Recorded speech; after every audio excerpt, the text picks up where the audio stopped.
राधे राधे दोस्तों, कैसे हो आप सब। आज की कहानी है सोच। तो कितने दिनों के लिए जा रही हो। प्लेट से एक और समोसा उठाते हुए दीपाली ने पूछा। यही कोई 8-10 दिनों के लिए, सलोनी ने उकताए से स्वर में कहा। ऑफिस के टी ब्रेक के दौरान दोनों सहेलियां कैंटीन में बैठी बतिया रही थी। सलोनी की कुछ महीने पहले ही दीपेन से नई नई शादी हुई थी। किस देहात में है तुम्हारी ससुराल। दीपाली आज पूरे मूड में थी सलोनी को चिढ़ाने के। वह जानती थी ससुराल के नाम से कैसे चिढ़ जाती है सलोनी। जाना तो पड़ेगा ही, इकलौती ननन की शादी है, अब कुछ दिन झेल लूंगी, कहे सलोनी ने कंधे उचकाए। और तुम्हारी जेठानी, क्या बुलाती हो तुम उसे। हाँ, भारतीय नारी अबला बेचारी। और दोनों फबक से हंस पड़ी। यार मत पूछ, क्या बताऊं। उन्हें देखकर मुझे किसी पुरानी हिंदी फिल्म की हीरोइन याद आती है। एकदम गवार है गवार, हाथ भर चूड़ियां, मांग सिंदूर से पुती और सिर पर हर वक्त पल्लू टिकाए घूमती है। कौन रहता है आज के जमाने में इस तरह। सच कहूं तो ऐसी पिछड़ी औरतों की वजह से ही मर्द हम औरतों को कमतर समझते हैं। पता नहीं कुछ पढ़ी लिखी है भी यह नहीं। खैर मुझे क्या, काट लूंगी कुछ दिन किसी तरह। चल टाइम हो गया है, बॉस घूर रहा है। और फिर दोनों अपनी अपनी सीट पर लौट गई। सलोनी शहर में पली बड़ी आधुनिक लड़की थी। दीपेन से शादी के बाद जब उसे पहली बार अपनी ससुराल जाना पड़ा तो उसे वहाँ की कोई चीज़ पसंद नहीं आई। उसे पहले कभी किसी गांव में रहने का अवसर नहीं मिला था। 2 दिन में ही उसका जी उब गया। उसे ठेठ परिवेश में 3-4 दिन रहने के लिए दीपेन ने उसे बड़ी मुश्किल से राजी किया था। शहर में जींस टॉप पहनकर आज़ाद तितली की तरह घूमने वाली सलोनी को साड़ी पहने घूंघट निकालकर छुई मुई बनकर बैठना कैसे रास आता।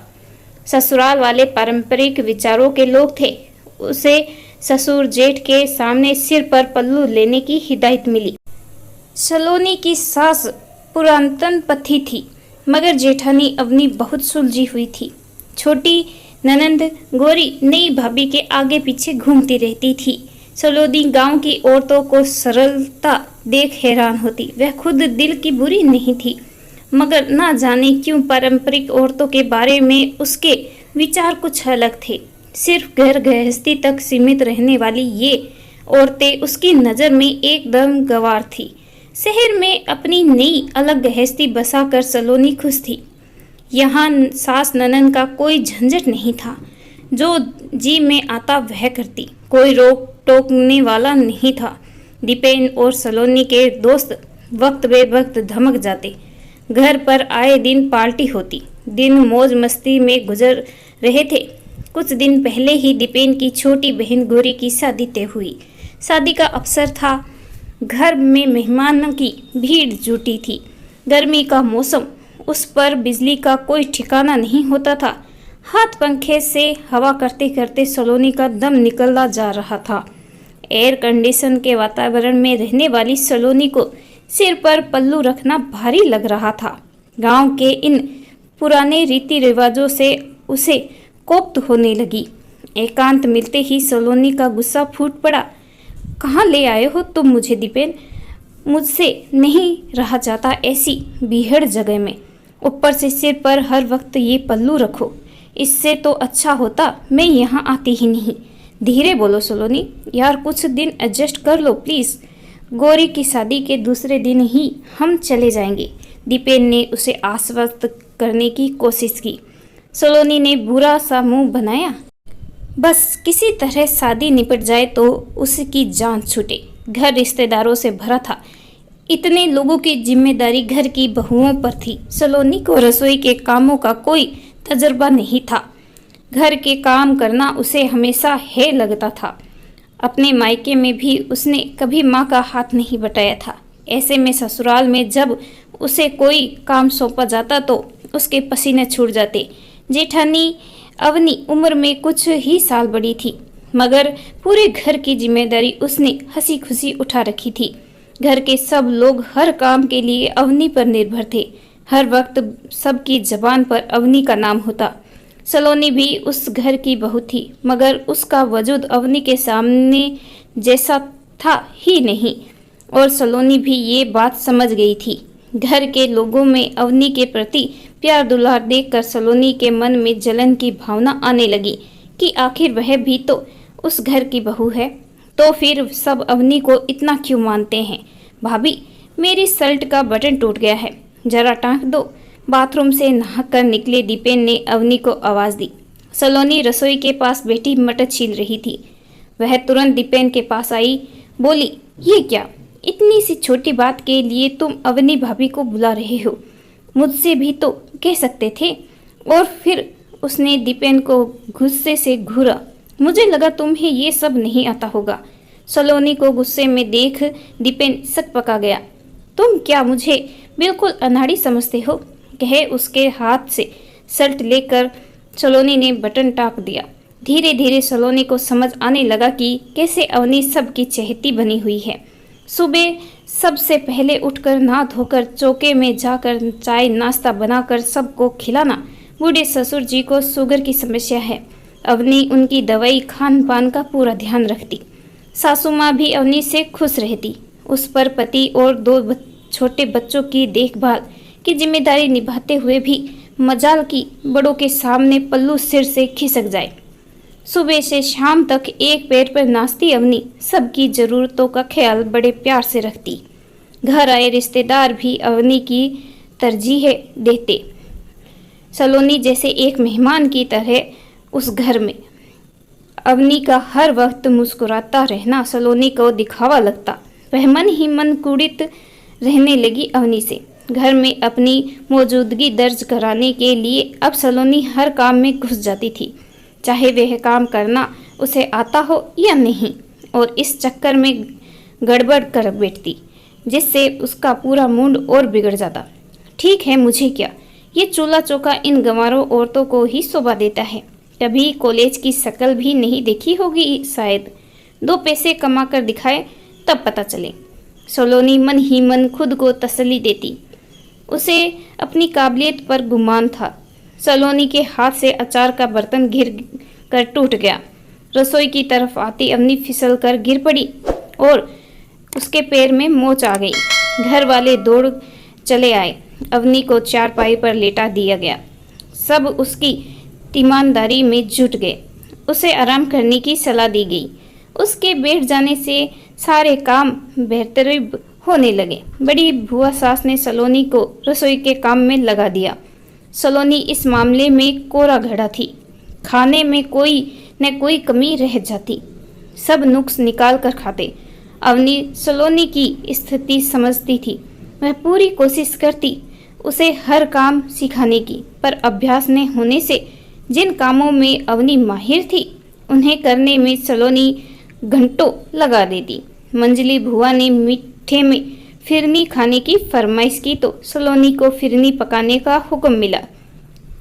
उसके पास इतना धैर्य कहाँ था कि खड़े खड़े कलची घुमाती। तेज आंच में पकती फिरनी फिर पूरी तरह जल गई। अरे, कुछ आता भी है क्या तुम्हें? पहले कभी घर का काम नहीं किया क्या? सारे रिश्तेदारों के सामने मंजली भुआ ने सलोनी को आड़े हाथों लिया। मारे शर्म के सलोनी का मुंह लाल हो गया। उसे सच में नहीं आता था तो इसमें उसका क्या दोष था? भुआ जी, सलोनी ने ये सब कभी किया ही नहीं है पहले। वैसे भी ये नौकरी करती है, समय ही कहाँ मिलता है ये सब सीखने को इसे। आपके लिए फिरनी मैं फिर कभी बना दूंगी। अवनी ने सलोनी का रुआसा चेहरा देखा तो उसका मन पसीज गया। ननन गोरी की शादी धूमधाम से निपट गई। रिश्तेदार भी एक एक करके चले गए। अब सिर्फ घर के लोग रह गए थे। अवनी के मधुर व्यवहार के कारण सलोनी उससे घुल मिल गई थी। अवनी उसके हर काम में मदद करती। 2 दिन बाद उन्हें लौटना था।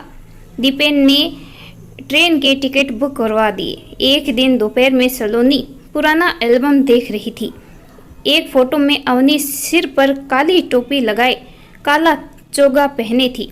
फोटो शायद कॉलेज के दीक्षांत समारोह का था। उस फोटो को देखकर सलोनी ने दीपेन से पूछा, ये अवनी भाभी है ना? हाँ, ये फ़ोटो उनके कॉलेज का है।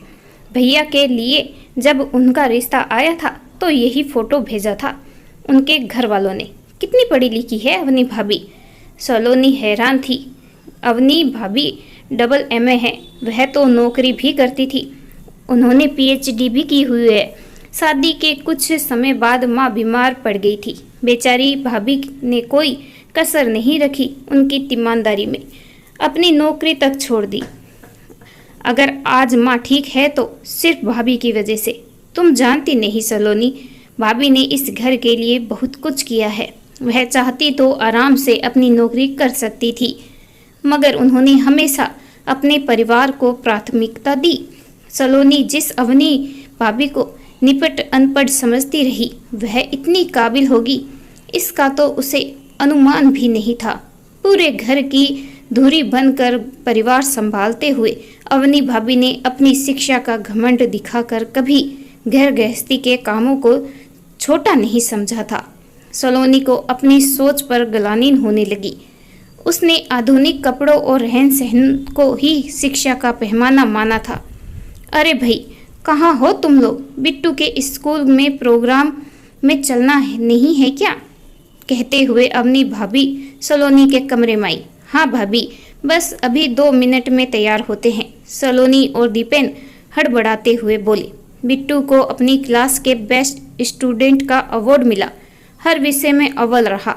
उस प्राइज देने के बाद प्रिंसिपल ने जब माँ बाप को स्टेज पर 2 शब्द कहने के लिए आमंत्रित किया तो सकुचाते हुए बड़े भैया बोले, अवनी तुम जाओ, मुझे समझ नहीं आता कि क्या बोलना है। बड़े आत्मविश्वास के साथ माइक पकड़े अवनी भाभी ने अंग्रेजी में अभिभावक की जिम्मेदारियों पर जब शानदार स्पीच दी तो हॉल तालियों की गड़गड़ाहट से गूंज उठा। घर लौटने के बाद दीपेन से सलोनी ने कहा, सुनो, कुछ दिन और रुक जाते हैं यहाँ, लेकिन तुम्हारा तो मन नहीं लग रहा था, इसीलिए तो इतनी जल्दी वापस जा रहे हैं। दीपेन ने हैरान होकर बोला, नहीं, अब मुझे यहाँ अच्छा लग रहा है, मुझे अवनी भाभी से बहुत कुछ सीखना है। सलोनी उसके कंधे पर सिर टिकाते हुए बोली, वाह, तो ये बात है, फिर तो ठीक है, कुछ सीख जाओगी तो कम से कम जला खाना तो नहीं खाना पड़ेगा। दीपेन ने उसे छेड़ा और फिर दोनों हंस पड़े। इस कहानी के बारे में आपकी क्या राय है, कमेंट करके ज़रूर बताइएगा। कहानी अच्छी लगे तो please like, share and subscribe करना बिल्कुल ना भूलें। कहानी सुनने के लिए आपका बहुत बहुत धन्यवाद।